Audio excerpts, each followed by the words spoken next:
Senator Oluremi Tinubu has boldly declared that the era of branding Nigeria as the most corrupt country in the world has ended, urging citizens to stop bad-mouthing the nation and embrace national pride as international perceptions shift positively under her husband's administration. The First Lady made the comments during her official working visit to Gombe State, where she commissioned several health facilities, including the newly established Federal Medical Center in Kumo.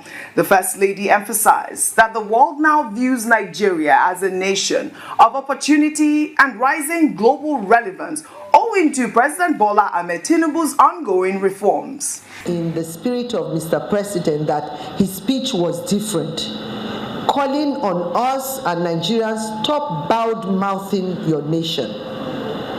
Gone are the days when they say, oh, Nigeria is the most corrupt country. You won't hear that again. When people, even when I go abroad, when they hear you're from Nigeria, everybody's interested. They want to come to Nigeria. Nigeria is the next destination. We have to be proud. What we have to do is rise up and build. I'm 65 years old now. I pray I live long.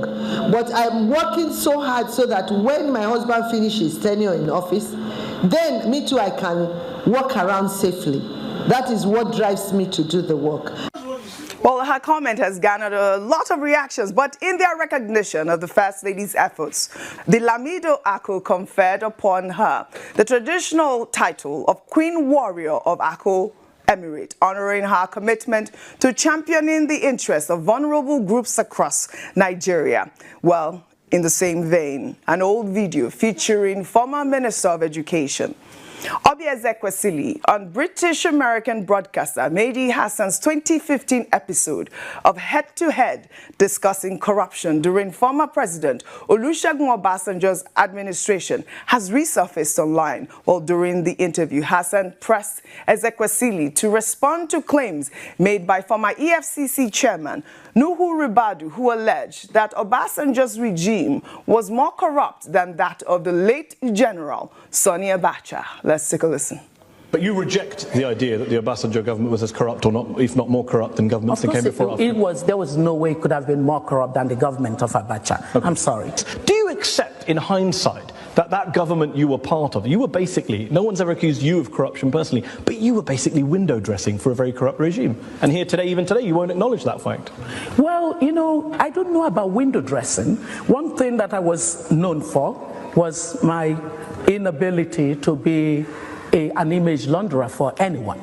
I mean, even the President Obasanjo that you are talking about would tell you that anytime, any day. Okay, so anytime, any day, this evening in the Oxford Union, how corrupt was President Obasanjo in your view? Is that supposed to be a question on the basis of some factual thing that you're putting before me? I don't have the factual, but you were the woman who worked in government. Well, you were nicknamed Madam Due Process. Well, listen to me, President Obasanjo. So what did you make of President Obasanjo's record? Well, my sense of President Obasanjo was that he gave me the freedom to define the work that I did in ensuring that public procurement was more transparent than it used to be. With respect, if you're not a politician, you should be, because these are not answers to my questions. I asked you, how corrupt is President Obasanjo? How corrupt was he?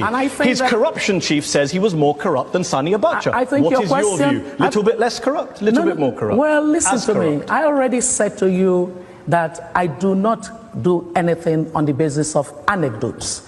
Ayo, over to you. I mean, there, Obieze, she didn't really answer the question there about corruption. And we did remember when Nuhu Ribadu made those comments about Obasanjo's regime being the most corrupt in the history of Nigeria, basically. Right. But also juxtapose that with the First Lady of Nigeria, Senator Oluremi Tinubu, who also is basically towing the same line as her husband, saying that, you know, the era of corruption is over in Nigeria. Okay.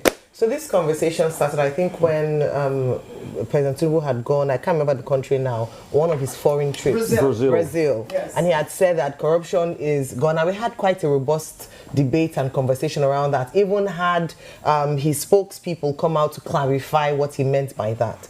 Now, last week, recall that when he was speaking at the opening or the relaunch of the Wole Soyinka Center, he had also advised, encouraged Nigerians in diaspora to speak positively about Nigeria, to not speak negatively. And this week, his wife, the First Lady of Nigeria, has also told that same pattern in the spirit of patriotism, I want to say, are saying that, you know what, when we go abroad, Nigeria is the darling of the world. People want to come here. There's no more corruption. Come and open. This is political speak, and I don't expect the president or the First Lady to say anything different. We've talked about, many times, the reality on ground, and the truth is that news and reality, it doesn't lie. Beyond that, we also have people who live abroad, who do business in Nigeria, and it's often talked about the way that there's a lot of bureaucracy, corruption. We see the headlines, and I'm sure we have one that we're going to talk about later on. We have forgery, we have the issue around the Ministry of Humanitarian Affairs, what happened there, the fact that even though we have announcements of sackings, no probe, no one has been held to account, and the news just disappears. However, despite all these things happening, I do believe that we can speak positively as to what we want to see the nation become without denying the reality on ground. Action speaks louder than words. And so despite the fact that we're going around saying, oh, Nigeria is no longer corrupt, what we want to see is action. We want to see the reality, not just, we can spin the news as much as we want. We can, it can be propaganda galore. But if the reality negates what we're saying, then it's only as long as we can continue with the rhetoric around whether or not Nigeria is corrupt. What we want to see beyond saying, OG, as I wrap up, is this. Can they ensure that under the Tinubu administration, he leaves a legacy of anti-corruption? We have agencies that have been set up that are being funded to ensure this. Let him start from the top, within his own cabinet, within his own people, and the way that some contracts are given, shrouded in secrecy. Can we have more openness? Can the Bureau for Public Enterprise actually work and do what it was set up to do? These are the conversations we should be having. Whilst we want to represent Nigeria well with our voices, let us also see action led by the Tinubu administration so that we can actually see a corrupt-free Nigeria. That is what we all want, but we cannot just continue to spin propaganda. All right, fantastic. Rufai, before I come to you, let me take a response to Senator Oluremi Tinubu's statement there. This is from Valley, who wrote, corruption didn't vanish because you said so. It's simply rebranded. The only thing that's over is the shame to even deny it. Maybe abroad, they don't call us corrupt anymore. They just call us creative thieves with diplomatic immunity until hospitals stop being death traps, roads stop swallowing cars, and politicians stop swallowing budgets. Don't tell us the era is over. Corruption didn't die. It just got a convoy and security escort.